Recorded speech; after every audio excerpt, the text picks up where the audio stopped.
베르세르크 고드핸드 중 하나인 슬렁은 거의 나체에 가까운 모습으로 자신의 날개로 위험한 부분만을 가리며 일식대 나타났습니다.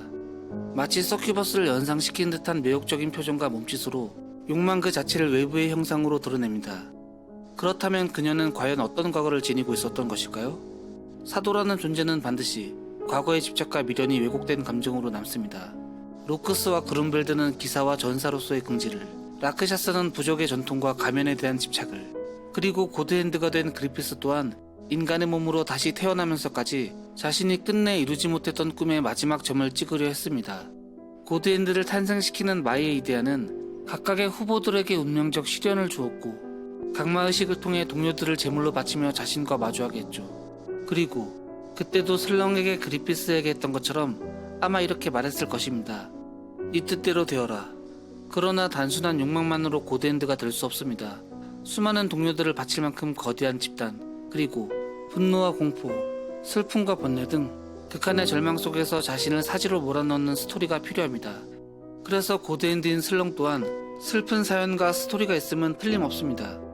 오래전이었던 천년전 해골기사의 기억엔 고드핸드 멤버는 다른 이들이었고 왠지 슬렁과 닮은 여자를 안고 있는 해골기사의 기억도 있었기에 여러 혼란이 생기기도 하는데, 하지만 그녀는 낙인이 찍혔었고 고드핸드 주기가 216년이라 가능성은 희박하기에 안고 있는 여자는 자신이 사랑하는 사람으로 보입니다. 트롤 소굴에서는 해골기사가 그녀를 대놓고 뱃속에 창부라 부르고 슬렁은 해골기사에게 폐하라 부른 적이 있는데, 오래전부터 고드핸드의 행방을 쫓던 해골기사는 그녀의 과거의 일을 잘 알거나 또는 인연이 있는 것으로 보입니다. 또 적으로서 그냥 원색적인 모욕을 한 것일 수도 있습니다. 슬렁의 행동을 생각해보면 왠지 남자를 유혹하는 듯한 태도로 현혹과 매혹, 성적인 매력을 드러내는데, 베르세르크 세계관의 종교가 카톨릭을 모티브로 하고 있다는 점을 생각해보면 중세시대 여성들이 겪었던 성적 억압과 맞물려 해석할 수도 있습니다. 그 시절 사람들은 자신의 욕망을 인정하기보다 그 모든 책임을 악마에게 떠넘겨 타락으로 규정했습니다. 특히 성직자들에겐 더 강한 절제가 요구되었고 욕망을 악마화하는 풍조는 자연스러운 흐름이기도 했습니다. 이런 맥락에서 볼 때 슬렁은 서큐버스와 거의 흡사한 포지션을 지닌다고 할 수 있죠. 서큐버스는 중세 유럽에서 수도사의 꿈에 나타나 관계를 맺고 그 기력을 빨아 죽음에 이르게 한다고 여겨진 여성형 악마인데, 그래서 목마라고도 불리며 인간의 욕망을 자극해 쾌락과 고통을 동시에 주고 마지막에는 절망과 죽음을 남기는 존재로 그려졌습니다. 이런 점에서 슬렁과 서큐버스의 이미지는 거의 완벽하게 겹친다고 생각합니다.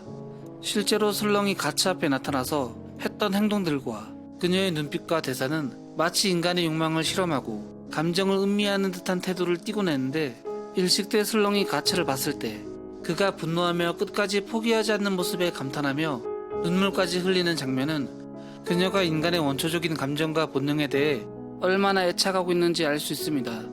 각마의식 이후 2년 뒤 백작의 2차 일식에서 낙인의 고통 속에서도 페무토에게 달려드는 가치를 보며 그녀가 만족해하는 듯한 모습은 슬렁이 단순한 관찰자가 아니라 감정과 쾌락을 함께 느끼는 존재임을 말해주는 것 같았죠.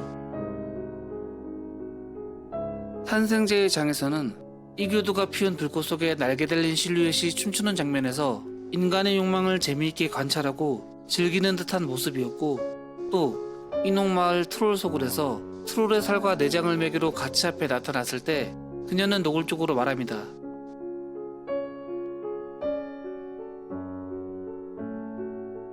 이 말 한마디에도 호기심과 소유욕, 심리적 유혹이 담겨있죠. 그리고 이어지는 대사에서는 마치 가츠가 정말 마음에 들어 유혹하는 듯한 느낌이었고 너무나도 노골적이었습니다. 그리고 그녀는 거대한 대검에 꿰뚫리면서도 오히려 쾌락을 느끼는 듯한 표정, 또 악마와 같은 날개와 매혹적인 몸짓은 인간을 유혹하고 지배하기 위해 나타난 서큐버스와 다를 바가 없었습니다. 하지만 그 속에는 단순한 성적 매혹을 넘어 인간의 강인함과 욕망을 즐기며 그것을 실험하고 경험하고 싶은 지적 호기심과 심리적 흥분이 섞여 있는 것으로도 보입니다. 하여 서큐버스와 가장 비슷한 위치에서 직설적인 외형과 이미지를 통해 그녀의 과거를 생각해보면 팬들이 생각한 첫 번째 예상인 창부가 있습니다. 만약 슬렁이 과거에 그런 삶을 살았던 여성이라면 그녀가 고드핸드로 발탁될 만큼 운명과 배경이 있었을 가능성도 있습니다. 그리고 작품 속에서 가츠가 걸어가는 길이 해골기사와 닮아 있음을 볼 때 슬렁에 대해 생각해보면 베르세르크의 조연 중 루카라는 인물이 떠오릅니다. 그녀의 삶과 위치가 묘하게 슬렁을 떠올리게 하고 나름의 스토리가 있기 때문이죠. 루카는 몸을 팔며 살아갔지만 같은 처지의 소녀들을 돌보고 챙겨주던 인물이었습니다. 정신이 나간 캐스커조차 이용하지 않고 오히려 보호하며 도와주었죠. 또한 어려운 형편 속에서도 자신의 수입을 나누며 지인들을 아끼고 사랑하는 따뜻한 마음씨를 보여줍니다. 물론 그녀에게도 현실적인 이유가 있었습니다. 질투와 시기 속에 마녀로 몰려 밀고 당하지 않기 위한 방어적 의미도 있었겠지만 루카가 보여준 행동들은 단순한 자기 보호가 아니라 진심에서 우러나온 것이었습니다. 높은 곳에 매달려 목숨이 위태로운 순간에서도 다른 일행들을 살리기 위해 손을 놓았고 목숨을 걸고 다시 돌아가 니나를 구하려 했던 모습은 그녀가 얼마나 고운 심성을 지닌 인물인지 잘 보여줍니다.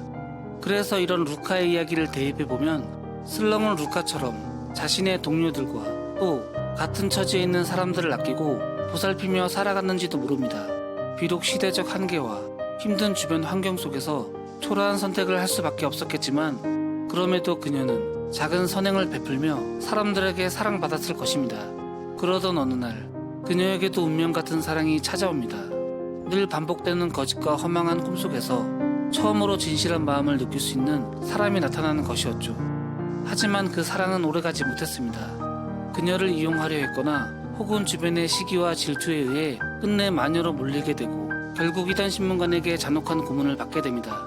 그리고 믿었던 동료들과 이웃들은 자신의 안전을 위한 증언을 하였고 자신이 사랑하는 사람에게도 배신당했죠. 그래서 그것이 그녀에게 감당할 수 없는 좌절과 고통을 주며 극한의 순간 일식이 일어나 동료들과 사랑했던 사람들까지 제물로 바치게 된 것이었죠.